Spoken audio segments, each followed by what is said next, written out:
Hoy quiero compartir con ustedes algunos puntos. No voy a hacer todo el trabajo del IA, del impuesto de grandes patrimonios, pero sí quiero compartir con ustedes unos aspectos fundamentales, muy básicos. ¿Ok?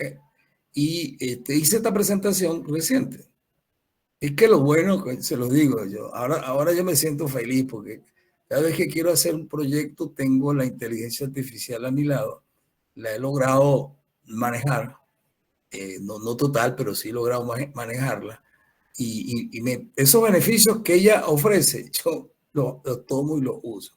Entonces le pedí a IA, en este caso Prezi, que es una IA, pero puede haber sido cualquier otra, ¿ok? Simplemente depende del prompt, del argumento que yo le pida. ¿Qué tenemos nosotros en Venezuela del IA? Y luego le agregué, por supuesto, de lo que uno maneja. Porque IA lo que hace es busca los datos, busca la parte legal, busca todo el procedimiento y lo coloca allí. Luego hay que hacerle una revisión. Él no es exacto y no tiene por qué ser exacto, pues estamos pidiéndole una información generalizada como tal. Entonces, el impuesto de grandes patrimonios, ella me hizo esta presentación que se la voy a compartir con ustedes, se la voy a enviar a Trejo para que la tengan allí. Fíjense, el marco legal en Venezuela ya sabemos que existe, ¿ok? Este es un impuesto que no le hemos dado mucha importancia. Y le voy a decir fundamentalmente, la gente hace esta declaración y juega con la cifra, juega, es un riesgo. ¿Sabes lo que es la palabra riesgo? Hay riesgo de salir con sanciones que son, digamos, pecuniarias. Hay riesgo de que hagamos una actuación sesgada. Y yo he visto esto, que yo he estado en algunos sitios y el dueño local le pregunta, ¿usted cuánto cree que vale? Él no sabe, por supuesto, él tiene un estimado. ¿Cuánto cree usted que vale este edificio? Y él da una cifra y esa es la que colocan ahí. Yo digo, ¿qué es esto, Dios mío? ¿Dónde estamos? Entonces, yo quiero compartir con ustedes los mecanismos o los procedimientos fundamentales para hacer esta valorización. Pues siento que la parte legal está escrita. Ahí está bien, en su alcance. La parte de declaración está claro, eso no tiene mayores problemas. El problema está en la valorización. Y el venezolano, esa es su característica, va a tratar de manipular la cifra para pagar la menor cantidad posible o no pagar. Entonces quiero compartir con ustedes información que puede ayudarlo. Mi objetivo es eso. Hay un marco legal entonces, del impuesto a grandes patrimonios, está acorde con la normativa que funciona. Y precisamente el 39 es el corte. 30 de septiembre, que coincide con algunas empresas que cierran también el 39. Qué interesante, ¿no? Porque la mayoría cierra el 31 de diciembre. Entonces tiene que hacer ese corte al 39. Pero cuando yo hablo de cortes, de una línea en el tiempo, de transacciones que hace la empresa, allí debería estar lo más integral posible, lo más neutral, o sea, dejar allí lo que corresponde a ese corte que finaliza allí, porque para el IA esa es su fecha, o sea, es su periodo 30. Ahora, si usted, su empresa, yo tengo unos clientes que cierran al 39, no tengo problema porque su periodo económico coincide con el impuesto al grande patrimonio. ¿Qué persiguen? Y esto es un poco de filosofía. Bueno, la retribución de la riqueza. Siempre se ha dicho de que van a pagar más los que tienen más. Esta es siempre la retórica, ¿no? Y al final termina siendo lo contrario. Los que tienen más pagan menos y los que tienen menos pagan más. Eso pasa en Venezuela y en cualquier otro país de Latinoamérica. Entonces, la retribución de la riqueza, ella busca reducir, en este caso, el impuesto grande de patrimonio, las desigualdades económicas, ¿ok? Mediante la redistribución de riquezas. Es el patrimonio. Hablemos de la palabra patrimonio. Patrimonio es un residual. Escúchenme, no es capital. No es capital. Ese es otro de los problemas que tienen algunos colegas de creer que capital es patrimonio. No, el capital social, el aportado, el suscrito y la parte no pagada está allí dentro del patrimonio. Es decir, en algunas entidades, como por ejemplo ONG, su patrimonio es muy fácil, es activo menos pasivo. Y en una compañía anónima, una SRL o SRL, que pudiera ser la otra figura, también funciona, pero donde yo tengo una cuenta tengo una cuenta de entre patrimonio que es capital social. Tengo, por ejemplo, primas en emisión de acciones, reserva legal, resultados acumulados, que es el superávit acumulado. Si le hemos hecho algún tipo de revalorización, entonces yo debo tener un superávit por revalorización dentro de una categoría llamado otros resultados integrales, o sea, el ORI, por decirle, o sea, todo lo que entra dentro del concepto de lo que es patrimonio, que es un residual, es activos, oigan bien, activos menos los pasivos, me da el patrimonio. Y este es un impuesto al patrimonio como tal. ¿Cuál es uno de los problemas que tenemos aquí? Y está pasando en Venezuela y seguirá pasando mientras los contadores públicos no tomemos este proceso muy en serio, como debe ser. Todavía hay empresas y hay colegas que no manejan la corrección monetaria. En una economía hiperinflacionaria, déjeme decirle. 300% tenemos hasta ahora aproximadamente acumulado en inflación de lo que es este periodo 2025. Y estoy seguro que mucha gente ni ha tomado en cuenta este cambio en la economía, esta variable económica, en la presentación de la información financiera. Entonces yo, si voy a trabajar con cifras de igual poder adquisitivo, que tienen que estar corregidas por impacto de la inflación. Hay que aplicar los factores de corrección monetaria. Y no, eso no es otra cosa que una norma internacional. La sección 31 de NIF para PYME tiene que ver con el ajuste por inflación. Sección 31. Y si no hay una entidad que no es PYME, es la siguiente categoría, o sea, una gran entidad, sería la 29, la norma internacional de contabilidad 29. Ambas funcionan muy similar, con algunos detalles, pero no de peso. Pero al final es poner toda esa cifra en moneda igual al poder adquisitivo. Hay un problema, fíjense, todo este es un problema, es que nuestra profesión está dentro del problema para resolverlo.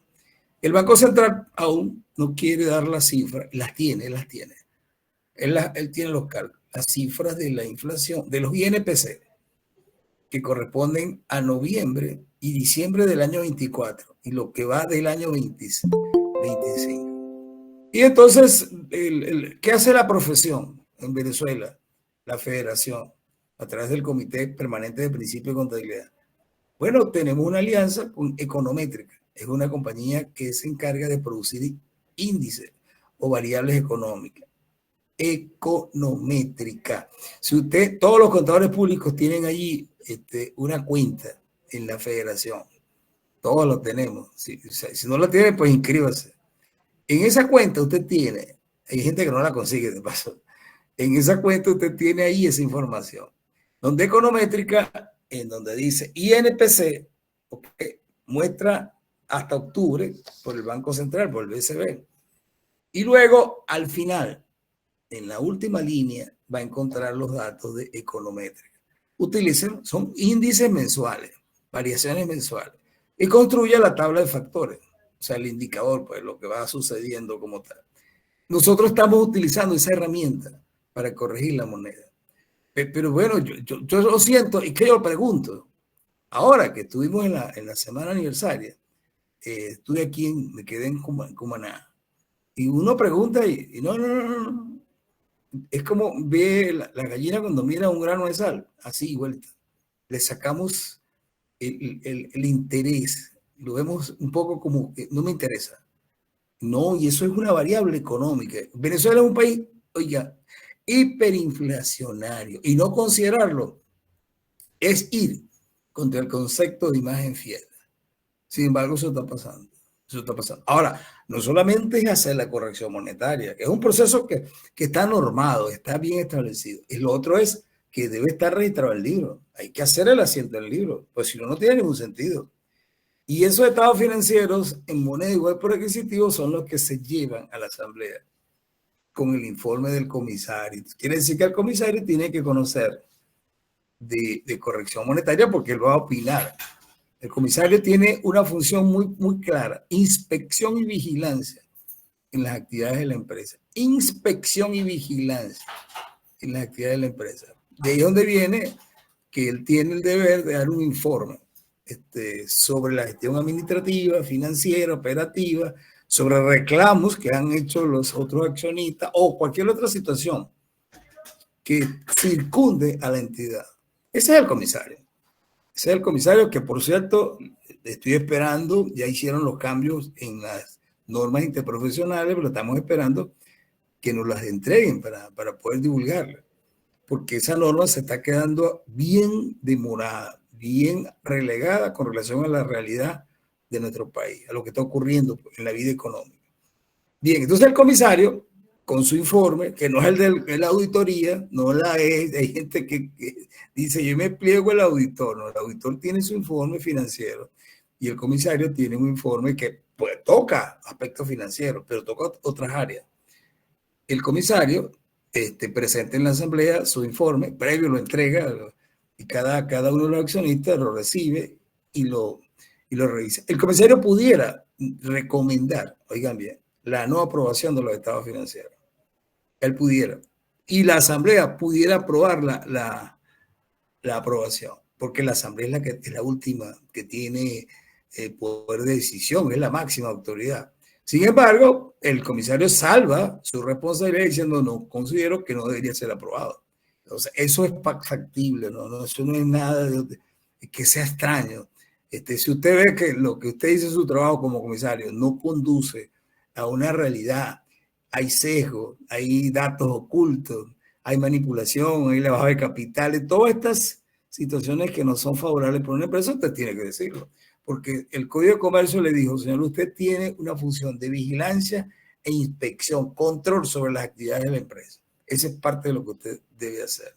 Entonces, con ese informe se aprueban los estados financieros, oigan bien, en moneda corregida, se anexa en la última parte del informe de la gerencia, de información financiera, se anexan los históricos y se hace como una cortesía para que el usuario, el stakeholder, que yo siempre he dicho, el interesado, pueda ver el histórico y compare el histórico con el corregido. Ah, perfecto, no hay ningún problema. Luego, una vez que se aprueba, se lleva al registro mercantil y el registro lo recibe y lo coloca en un archivo que tiene un sector.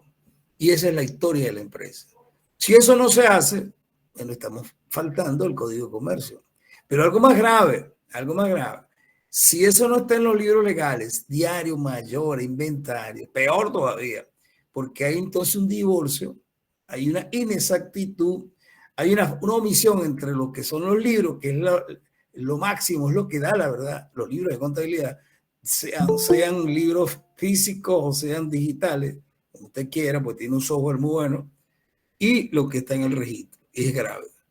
Y estoy seguro que muchas empresas están pasando esa situación, que lo descubren cuando lo están liquidando o cuando ocurre una querella y empiezan a buscar la información financiera.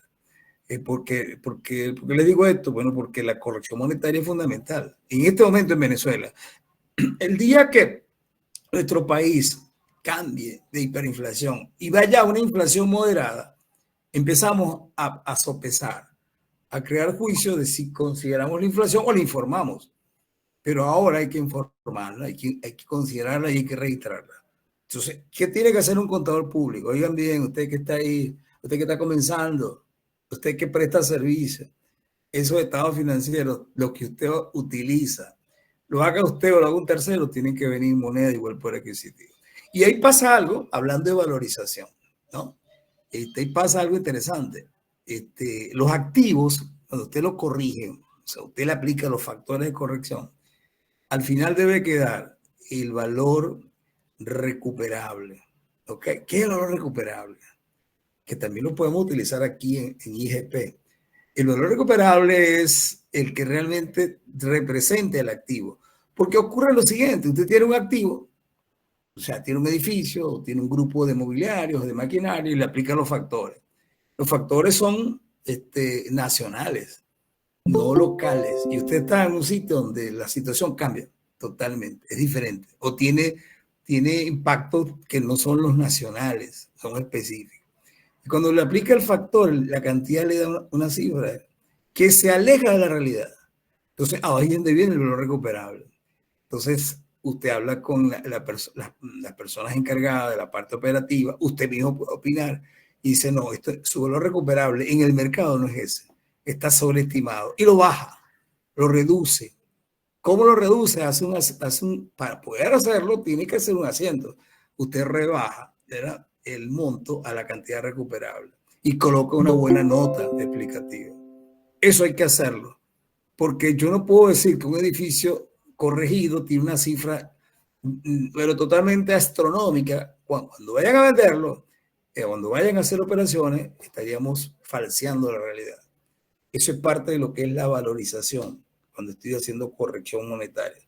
Inicialmente, cuando estoy trabajando con impuestos de grandes patrimonios, es muy sencillo. Si aquí no hubiese inflación material, o sea, supóngase que tuviésemos acá un dígito, es decir, la inflación anual sería 8, 7, 5, 4. Usted pudiera decir, y no es material, la revela, pero no la aplica, o sea, no incluye la información financiera, pero sí la revela. Ellos quedarían históricos, no pasa nada. Pero el caso es que Venezuela tiene tiempo, tiene años, tiene periodos presentando hiperinflación. Parecido a Argentina. Ya Argentina ha controlado un poco, sin embargo, continúa teniendo problemas de hiperinflación. Pero Venezuela no tiene otra salida sino que corregir y hacerlo. ¿A quién le corresponde eso? A la entidad. ¿Y quién hace ese trabajo? Los contadores públicos. Por eso es importante que nosotros, cuando estemos hablando de la junta directiva, hablemos de valor razonable, hablemos de valor recuperable, ¿okay? Hablemos de valores que ya se los voy a mostrar ahí en otra lámina. Por ejemplo, si un perito evaluador hace un avalúo, son valores corrientes, pues son valores de reposición. Y es cuando tenemos que tener claro, porque lo nuestro no es sumar y restar, es interpretar lo que está allí, el lenguaje de los números. Entonces, eso es lo que quiero compartir con ustedes. Por supuesto, el impuesto debe tocar la parte de los ingresos, ¿ok? Los estados financieros, porque es parte de su actividad, su objetivo, generar ingresos para cubrir los costos y los gastos. ¿Ok? También tiene que ver con la equidad fiscal. De lo que usted declara al fisco, va a pagar un impuesto o no va a pagar un impuesto. O sea, okay, a menos que esté exento, esté exonerado, porque también la normativa contempla esa situación. Pero, ¿qué es lo que le quiero decir con la equidad fiscal? Paguemos lo que hay que pagar.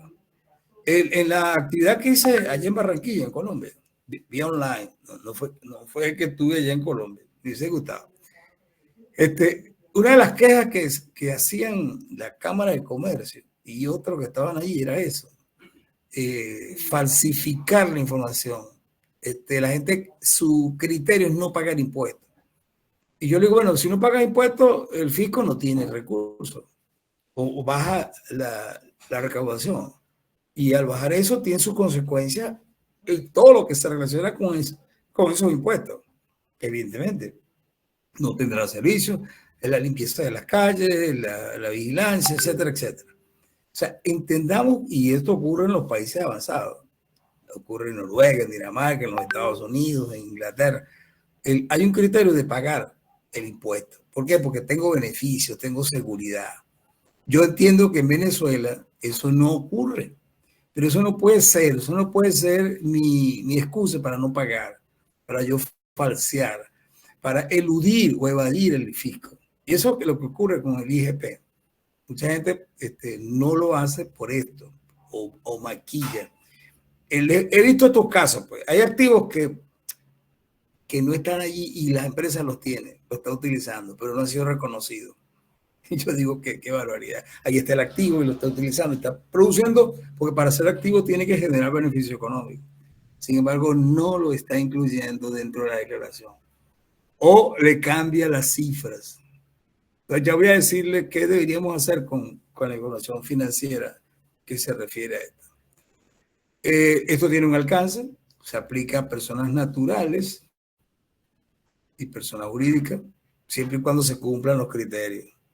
O sea, cuando yo hablo de esto, tienen que cumplirse los criterios establecidos en la normativa que aplica, ¿no? La persona natural comerciante, evidentemente, va a tener que entrar ahí igual. Y la persona jurídica. Normalmente nosotros estamos trabajando con personas jurídicas, ¿no? Es lo que hacemos. Entonces también aquí se aplica el impuesto a grandes patrimonios. Lo ideal sería, hay que hacer una gerencia. Cuando yo hago una gerencia en una persona jurídica, es que no es que voy a esperar el 39 para revisar el listado de activos y las obligaciones, porque las obligaciones reducen el activo y queda el patrimonio. Entendamos que es así, no hay otra manera. Yo debería periódicamente en el periodo estar haciendo revisiones. Por ejemplo, la depreciación, el método de depreciación. Es un activo y se deprecia. Ustedes saben que fiscalmente yo puedo cambiar la depreciación, pero tengo que participárselo a la administración tributaria y ellos aprobar ese cambio. Pero financieramente, como entidad, también puedo cambiar el método. Solo que entonces tendría que hacer una conciliación con la parte fiscal, pero sí puedo hacerlo. Porque me equivoqué en el método, en la vida útil, en el residual, ejemplo, ¿no? O porque el activo ya no está tiene un deterioro. Ese es otro término interesante. El activo puede presentar deterioro en el valor, no deterioro físico. El físico es fácil determinarlo. Por ejemplo, un accidente de tránsito genera un deterioro físico que si el seguro o el protector, llamamos así el seguro, no lo cubre, yo tengo un deterioro que tengo que reconocer, que tengo que bajar el valor, ok, histórico que tengo ahí. Y luego lo corrige y el efecto se pliega en la corrección monetaria, o sea, se incorpora también ahí. Pero el que yo estoy hablando es deterioro en el valor. ¿Por qué significa eso? Y esto es financiero, señor, lo que yo le voy a decir. Los activos se adquieren, los activos en general se adquieren para generar renta. Si no, no son activos, si no serían gastos. O sea, una de las condiciones para ser activo es que vida útil, mayor a un periodo, o sea, mayor a un año, se utilizan las operaciones, no está disponible para venderlo, pues si no sería inventario. ¿Okay? En caso de la propiedad, planta de equipo. En el caso del inventario, por supuesto, es para la venta. Ese es otro término que tenemos allí. Si él no está generando beneficio económico, entonces, tan sencillo, hay indicios y hay una norma que lo permite hacer ese cálculo. Es la norma internacional de contabilidad 36. ¿Ok? Muestra el deterioro en el valor de los activos, pero deterioro financiero, que significa que hay un cálculo en general es así. Usted proyecta los ingresos futuros, proyecta, o sea, los calcula, los estima, con sesgo, con probabilidad de ocurrencia, etcétera, etcétera. Luego los trae al presente a una tasa representativa de lo que es el activo, a una tasa representativa del activo, que también a veces es un poquito complicado, pero se puede ubicar. Es decir, usted busca el valor presente. Ese valor presente lo compara con lo que está contabilizado, lo que está registrado. Si el valor presente es igual o superior, no pasa nada, no hay deterioro. Escribo en mi nota que no hay deterioro, hice el test de deterioro. Pero si el valor presente se sitúa por debajo de lo que está en el libro contabilizado, la diferencia es un deterioro que tengo que contabilizar, reconocerlo. Y entonces el asiento es muy sencillo. Yo no me gusta hablar de asiento porque se supone que usted es contador público y sabe eso. El asiento sería bajar el valor del activo que tiene hasta el valor recuperable. Y la diferencia que tiene ahí, que es lo que va a hacer, sería una pérdida o una proyección, una estimación de deterioro, que funciona así parecido a lo que es una depreciación acumulada. Es una cuenta de evaluación. Así funciona, ¿ok? El deterioro. ¿Qué buscamos al final? Que el activo no esté sobreestimado, porque lo estoy trabajando hasta el valor recuperable producto del deterioro. Eso es un tema de finanzas que tenemos que manejar los contadores públicos, es parte de nuestro entorno, de nuestro conocimiento como tal. Entonces, eso ocurre. Por eso, aparte de la depreciación, está el deterioro de los activos.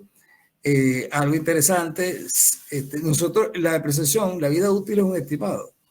Es un estimado. O sea, financieramente, cuando digo financieramente, desde el punto de vista contable, yo puedo hacerle cambio. Ahora, fiscalmente puedo hacerlo, pero tengo que notificárselo al CENIA y él dirá sí, estoy de acuerdo o no estoy de acuerdo.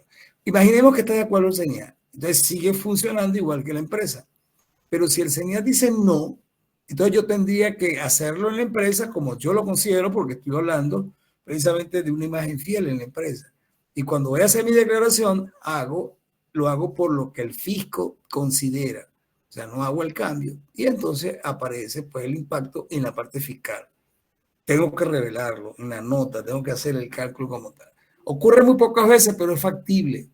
Y sobre todo en estos tiempos que está ocurriendo en el país, donde usted tiene una serie de activos que están sin uso, o sea, presentan deterioro, o el tiempo ha hecho, aparte de la depreciación, el tiempo ha hecho que no generen beneficio económico. Simplemente los tengo allí como un activo. Eso ocurre mucho en la zona sur, en Puerto Ordaz, en Guayana. Hay empresas cerradas dentro, con Santa María, dentro tienen activos, sobre todo mobiliario y equipo. Habría que aplicarle el test de deterioro. Por eso puede ocurrir en Maturín, puede ocurrir aquí en Sucre, puede ocurrir en Puerto La Cruz, en cualquier parte puede haber deterioro. Eso es un tema nuestro que tenemos que abordar como tal. Entonces, esa es parte de lo que tenemos que manejar definitivamente. El IGP, pues, es anual, ¿ok? Se permite hacer esto, fíjense, anualmente, se permite incorporar la inflación. Yo no concibo que un contador público, a un recién graduado, porque si en la universidad no le dieron ajuste por inflación, haga un curso. Y hágalo con la persona que usted considere que le va a dar la información para aprendizaje. ¿Ok? No estoy vendiendo ningún curso, simplemente hágalo con la persona. Pero necesita incorporar esa variable. Igual que la parte de la paridad cambiaria. Venezuela es un país dolarizado, que yo no entiendo por qué nuestra moneda funcional sigue siendo el bolívar y por qué no tomamos la divisa. O sea, las transacciones las hacemos en divisa, señores, o equivalente. Cuando digo divisa, hablo del dólar o del euro, que es lo que más se utiliza. Y nosotros seguimos pasándolo por Bolivia y entonces ahí surge la famosa paridad cambiaria. Ese impacto que hay que cuantificar y que va al resultado en el costo-beneficio integral, o sea, impacta el resultado del periodo. En la mayoría de los casos, pudiera haber casos que yo los lleve a ORI, a otros resultados integrales, que es patrimonio. Y en estos días alguien me preguntó en un webinar que por qué llevaba eso a patrimonio, pero que no está realizado. O sea, ni como gasto no está ni está devengado como ingreso, porque pueden haber las dos situaciones. Entonces la inflación es importante, o sea, que el propio impuesto está claro con eso. Esto es indiferente, oigan bien, de lo que hablamos, de que solo los ordinarios, los sujetos ordinarios les aplican el ajuste por inflación fiscal. No, esto es el ajuste por inflación de los activos, que lo estoy valorando, porque recuerden que el impuesto toma el monto mayor. El impuesto tiene algo que va en contra de nuestro principio. Nosotros tratamos de bajar el valor, o sea, contabilizar el monto menor. O sea, somos conservadores, es lo que hacemos. Sin embargo, el impuesto dice, búsqueme el mayor monto y sobre eso declárelo para los fines como tal. Considera la inflación, considera los factores económicos que están ocurriendo, eso es el entorno y lo que está sucediendo en el mercado. Eso es parte de lo que él considera como tal. Por supuesto, ya sabemos que hay unas tasas, hay una revisión anual de esas tasas, debería de haberla. Hay exenciones y hay exoneraciones que están en la ley, ahí sí están establecidas, ¿no? Quisiéramos estar ahí, nosotros dentro de alguna de ellas. Lamentablemente, pocas son las empresas que están ahí. Es que dice, por ejemplo, se incluyen exenciones y exoneraciones, ¿no? Que están diseñadas para, oigan bien, fomentar sectores específicos, sectores económicos y aliviar la carga. Es lo que se hace cuando usted exonera o hace una excepción. Debido a la condición, usted le da ese salvoconducto, yo diría, vía una excepción o exoneración. ¿Ok? También hay aspectos clave sobre la base imponible. O sea, fíjense, esto que está acá incluye todos los activos. Y aquí está la clave en la valorización. Incluye todos los activos. El marco conceptual de las NIF. Y no olvidemos que Venezuela adoptó los estándares internacionales para PYME en el 2011. 1 de enero del 2011. Se adoptaron. Adoptar es tomar la norma tal como está concebido. Y para grandes entidades, 1 de enero del 2008. O sea que primero entraron las grandes entidades. Y ahí quiere decir que el marco conceptual también se adoptó. Entonces, cuando yo hablo de todos los activos, tengo que irme al marco conceptual y examinar el concepto de lo que es activo. ¿Qué es un activo? Un recurso que tengo, que controlo. El concepto de control ahí es básico. Que controlo, que genera beneficios económicos, que no está disponible para comercializar, para venderlo, excepto los inventarios que rotan. Los inventarios van rotando, es lo que hacen los inventarios. ¿Ok? Eso es que generan beneficios, porque si no, no es un activo. Si no, simplemente sería un gasto. Y que además se le puede asignar valor. Oigan bien, ese concepto de asignación de valores básicos. ¿Por qué? Bueno, porque yo diría que, por ejemplo, el capital intelectual no aparece en los estados financieros. ¿Por qué? Porque es un activo, sí es cierto, es un activo, pero no existe un método aceptado que me permita darle valor a ese capital intelectual. Él sale cuando una empresa lo tiene en las ventas, ellas se incrementan, o en los servicios que se prestan, o la empresa crece, tiene goodwill, plusvalía. Ahí hay, ese es un indicio de que hay capital intelectual, pero no lo puedo identificar, no puedo tener una partida que diga capital intelectual. Hasta ahora no ha sido posible. Entonces, este impuesto incluye todos los activos, por eso usted tiene que estar claro, ¿es activo o no es activo? Esto es un dilema, porque hay gente que tiene problemas con definir lo que es un activo. Cuando eso ocurra, váyase al marco del concepto y ya lo tiene, ya sabe lo que es un activo. Por ejemplo, aquí dice, la base imponible del IGP incluye todos los activos que posee el contribuyente. O sea, todo lo que usted tiene ahí como activo, desde su efectivo, ¿okay? Hasta el último otro activo que aparece allí, tales como bienes muebles, inversiones, otros activos financieros, ahí están los activos financieros. Y es crucial que en este caso el contribuyente conozca todos los activos. El contribuyente como tal pudiera tener idea de lo que es activo, pero ahí es donde aparece la figura del profesional, el asesoramiento, que le dice, no, es un activo, no es un gasto. El gasto no produce ingresos, el gasto se queda en el periodo. Esa es la gran diferencia entre activo y gasto que aparece ahí. Hay unas deducciones que se permiten, ¿ok? Pero que, por ejemplo, hablemos de deducciones que yo voy a rebajar. Estas son las deudas, son los pasivos como tal, porque ando buscando el patrimonio. Y el patrimonio es el neto entre activos. La definición de patrimonio, pues el marco de concepto es ese: activos menos pasivos como tal. Por supuesto, el contribuyente debe hacer una planificación fiscal efectiva. Nosotros hablamos mucho de planificación fiscal, pero en la práctica no la ejecutamos como debería ser. Si yo planifico al inicio o 2 meses antes de que finalice este periodo para darle plazo de aplicarle en el siguiente, los efectos fiscales monetarios se reducen o preveo lo que va a ocurrir, planifico. Entonces el riesgo se reduce. Si se reduce el riesgo, pues tengo menos posibilidad de tener pérdida. Entonces hay una planificación fiscal efectiva. O sea, el conocimiento sobre la base imponible y las deducciones adecuadas permite la correcta planificación fiscal.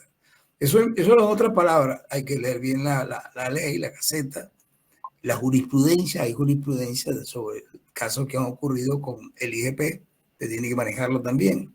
O sea, que es un tema que hay que conocerlo y no manejarlo simplemente como que si yo, bueno, una suma y una resta.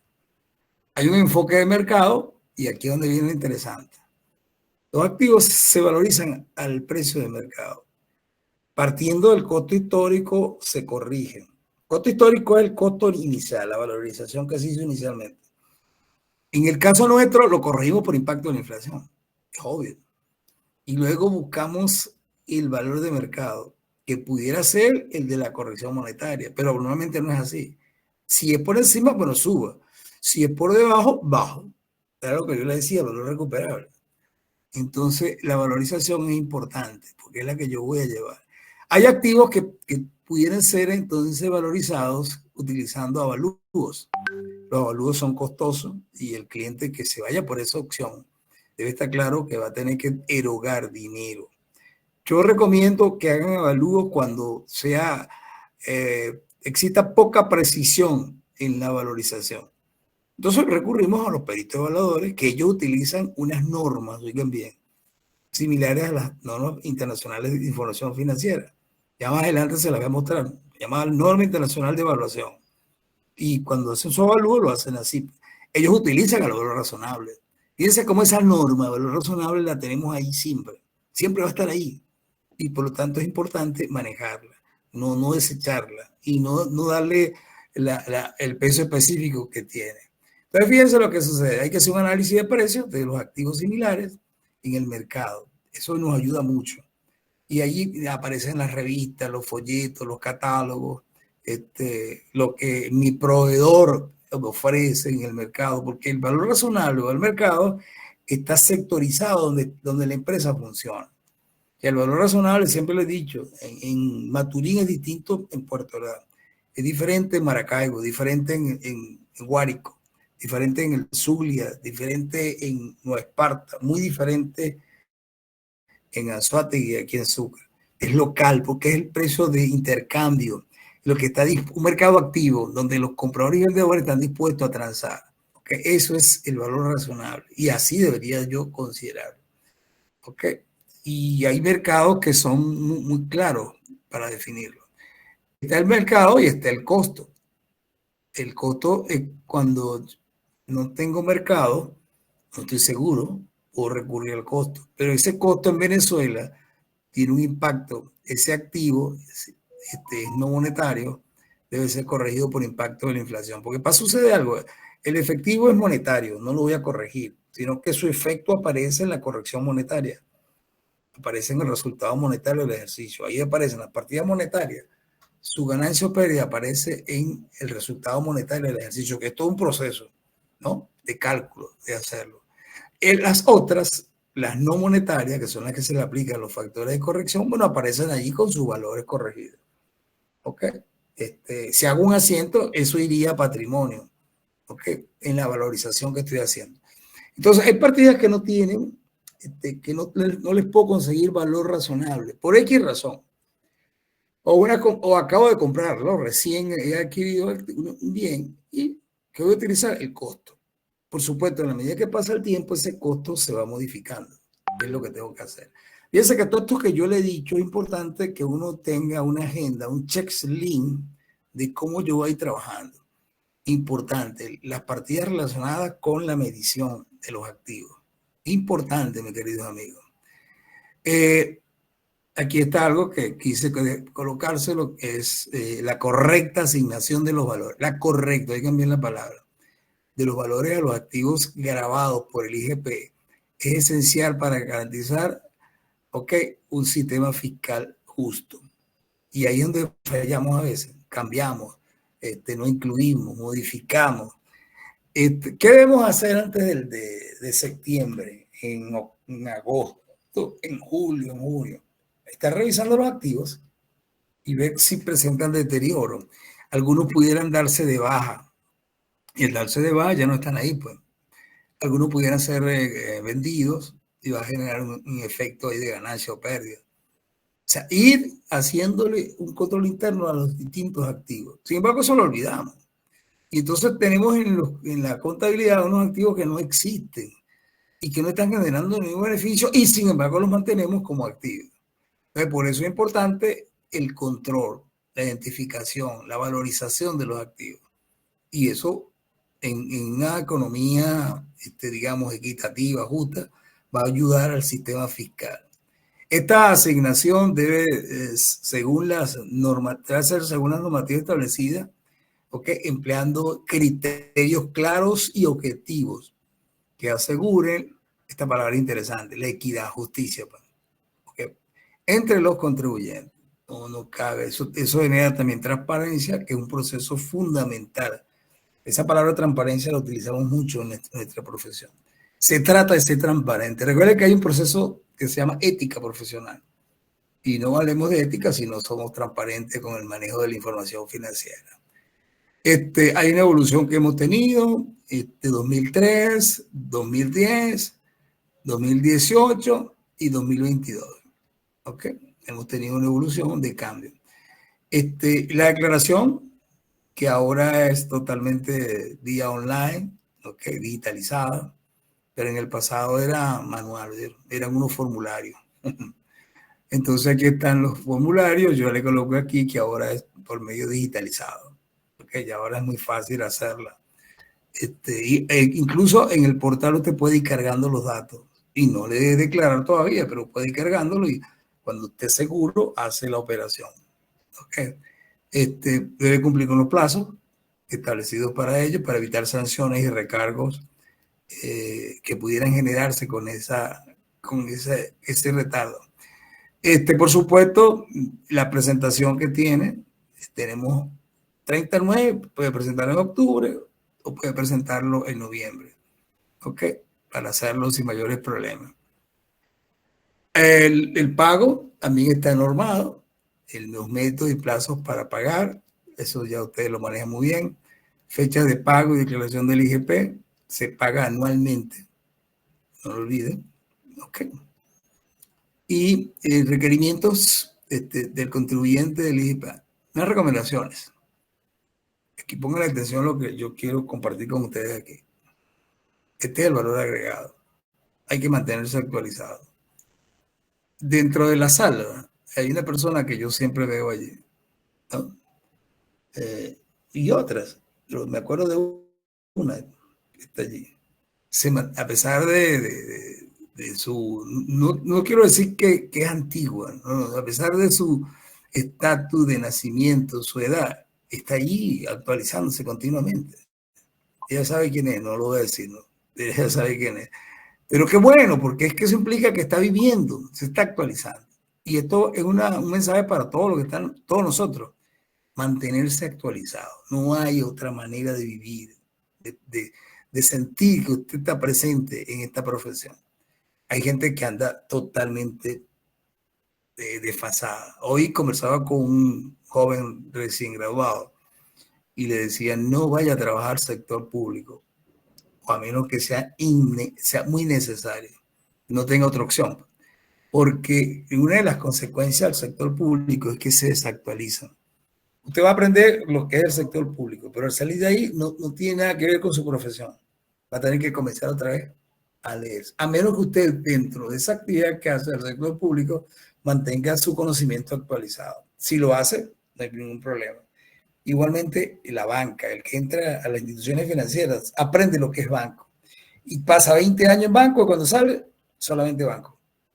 Ahora, en la semana de aniversario, en la entrega de los botones por año de servicio, me llamó la atención una joven colega que dijo, yo tengo 20 años llevando contabilidad. Cuando dijo eso, fue como que me dieron un golpe en el pecho. 20 años llevando contabilidad. O sea, usted no ha hecho más nada si no lleva contabilidad. Y yo, Dios mío, debe tener conocimiento muy amplio en contabilidad. Pero no ha aprendido más nada, sino simplemente llevar contabilidad. Eso implica que la actualización no está cerca de ella. Y esta es una profesión, se los digo. Esta es una profesión donde no importa la edad que usted tenga, a menos que no pueda leer, no tenga los medios. No importa. Lo importante es mantenerse actualizado. Y ahora es muy fácil. Ahora se nos facilita a través de lo que hacemos en Fundice, a través de YouTube. Usted quiere ver aulas virtuales en YouTube gratis, no tiene que pagar nada. Ahí están simposios, seminarios. Los congresos, por lo general, el material se divulga, se comparte. O sea, tenemos muchas fuentes de información para estar actualizados. ¿Sabe lo que se requiere? Tener voluntad, tener una conducta, tener un perfil de mantenimiento constante. No hay otra manera. Y qué bueno que uno tiene esto a mano, porque yo recuerdo que en mi estudio de contador público eran los libros de la biblioteca, libros que ya estaban siendo obsoletos. Entonces no podías avanzar más porque no tenías el conocimiento actualizado. Hoy en día, simplemente con tener un smartphone, o sea, un teléfono inteligente, usted ya está en ese mundo. Claro, tiene que tener para pagar la renta, tiene que tener la internet, pero tengo facilidades, déjeme decirle, que en el pasado no existían. Y eso lo va a llevar a la actualización. ¿Okay? No cabe duda que por ahí es un canal de actualizarse. Entonces, hay que mantenerse actualizado. ¿Ok? Los contribuyentes tenemos que asesorarlos, no hay otra manera de decirle lo que está ocurriendo, sobre todo en valorización, en control interno, porque ya lo demás es rutina, lo de la declaración, pero eso es importante. Que cumplir con los plazos establecidos, no cabe duda que esto hay que hacerlo, ¿no? Porque si no, esto amerita sanciones. Y hay que ver ahora, sobre todo con el impuesto de las pensiones, la contribución de las pensiones, que hay gente que está pensando en no continuar operando, en detenerse, o sea, activar el principio de empresa en marcha, pero en forma negativa. Esa inquietud que tenía de ser emprendedor se le quita, porque arranca teniendo pérdidas o arranca buscando fuentes de recursos. Y ahí es donde aparece la figura del profesional y le explica lo que está ocurriendo. Porque a lo mejor es que lo hizo, a lo mejor lo hizo sin tener claro lo que pudiera pasar cuando incumple los plazos, cuando incumple sus declaraciones o los requisitos. Entonces tiene riesgo, y los riesgos son monetarios. Al menos uno es monetario, otra puede ser sancionarlo para que no continúe operando. Él tiene que tener claro esto, porque de lo contrario vamos a tener problemas. Entonces ahí es donde la figura del contador público, déjeme decirle, es fundamental. Estoy hablando como contador público. También pudiera ser un administrador, yo no me niego a eso. Pero alguien que venga y le explique era muy claro qué es lo que está ocurriendo y cómo él debería operar o continuar operando. Esa empresa o ese emprendimiento es crucial, aunque a ellos no les gusta, porque eso implica dinero. Pero usted pudiera conversar con ellos y transar. La asesoría profesional es básica, muy fundamental. Que él sepa hacia dónde va, cuáles son sus riesgos, dónde debe de pisar. Una entidad pequeña, como la que están haciendo, si no maneja la tesorería, si no hace proyecciones, si no maneja bien los costos, va al fracaso. Si él no sabe hacer mercadotecnia, o sea, colocar sus productos en el mercado donde él puede venderlo. Si él cree que todo lo que entra es para él, o sea, que es ganancia, está equivocado. Entonces hay que hacerle ver que no. Si él quiere quiere subir el nivel del emprendimiento, debe hacerlo así. Y mucho más una pyme. Una pyme tiene otros criterios y mucho más una gran entidad, que es parte de lo que hace un profesional, asesorarlo, decirle. Y los riesgos siempre están allí. Siempre. Yo conversaba con una empresa y le decía, ahora tenemos un riesgo que no sabemos en qué va a finalizar. Esto que acaba de colocar el gobierno acaba de colocar una medida ahí, ¿no? Donde si a la activa pudiera generar hasta un estado de sitio, ¿okay? Pudiera generar problemas con los alimentos, con la distribución. Es un riesgo. Ese riesgo no es que está ocurriendo, pero hay que preverlo de lo que puede ocurrir. ¿Okay? Ese estado de conmoción externa, como lo llama el Estado, porque es una amenaza para la entidad. Sobre todo aquella que distribuye bienes, está en Puerto Ordaz, pero tiene que llevar productos hacia otras zonas fuera del estado Bolívar, tiene un riesgo. Ese riesgo hay que considerarlo. Porque pudiera ser que en cualquier momento se diga, entra en vigor un toque de queda y se queda en la carretera. ¿Okay? Esos riesgos hay que considerarlos. Ojalá no ocurran, pero hay que considerarlo. Y es donde el profesional aparece. Le damos una asesoría como tal. Conclusiones. Vamos a ver un poquito qué colocamos aquí en la conclusión. El IGP, Impuesto Grande Patrimonio, déjeme decirle, está en varios países de Sudamérica. ¿Okay? En varios se aplica este impuesto. O sea, una forma del Estado obtener recursos a través del impuesto. Y yo me imagino que lo que yo estoy hablando aquí también es aplicable y deben de tener también sus riesgos, sus incumplimientos. Deben de tenerlo también, pero yo estoy viendo varios países que también lo están aplicando. Ese impuesto entonces se posiciona como una herramienta clave en Venezuela, impulsando la justicia fiscal y la equidad social. Su implementación en un marco legal definido, lo tiene, ¿no? Y objetivos claros, busca no solo la generación de ingresos, que es lo que uno ve, tengo que pagar para el Estado, sino también la redistribución de la riqueza. Eso es la base filosófica y teórica. Que nosotros sabemos que en este momento no lo están haciendo como deberían, a lo mejor sí lo están haciendo, pero no como deberían hacerlo de esa manera. Ese es el famoso IGP.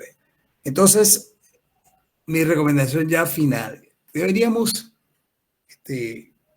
primero, si usted va a declarar y está dentro de las entidades que debe declarar, entre los supuestos, revise primero su contabilidad.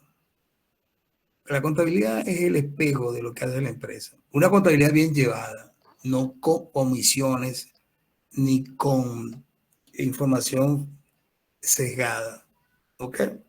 Una contabilidad bien llevada, de acuerdo con principios contablemente aceptados, en este caso las NIP para pyme o NIP completa. Revísela, porque si la contabilidad está bien, si usted tiene asesores, si la parte fiscal está bien llevada, la parte para fiscal, la parte que tiene que ver con la propiedad, planta y equipo, o sea, los registros auxiliares de la propiedad, planta y equipo, de conciliaciones bancarias, o sea, lo que incluye un proceso está razonablemente llevado, usted tiene la base para hacer la declaración. Y lo demás es aplicar el proceso, sobre todo la evaluación de los activos y lograr total activo menos los pasivos, le va a llegar el patrimonio. El patrimonio es una diferencia. Y luego hacer la declaración. Yo tengo clientes que dicen no voy a pagar, porque bueno, porque tengo demasiado pasivo y los pasivos absorben el activo, entonces estoy en negativo. Eso puede pasar. Eso puede pasar. Y entonces, ¿cómo lo demuestro? Dejando papeles de trabajo y entregándole en la declaración los conceptos tan claros como están. Pero no entre en conflicto con este impuesto. Deje evidencia, deje papeles como tal, deje notas que son fundamentales para poder aplicar.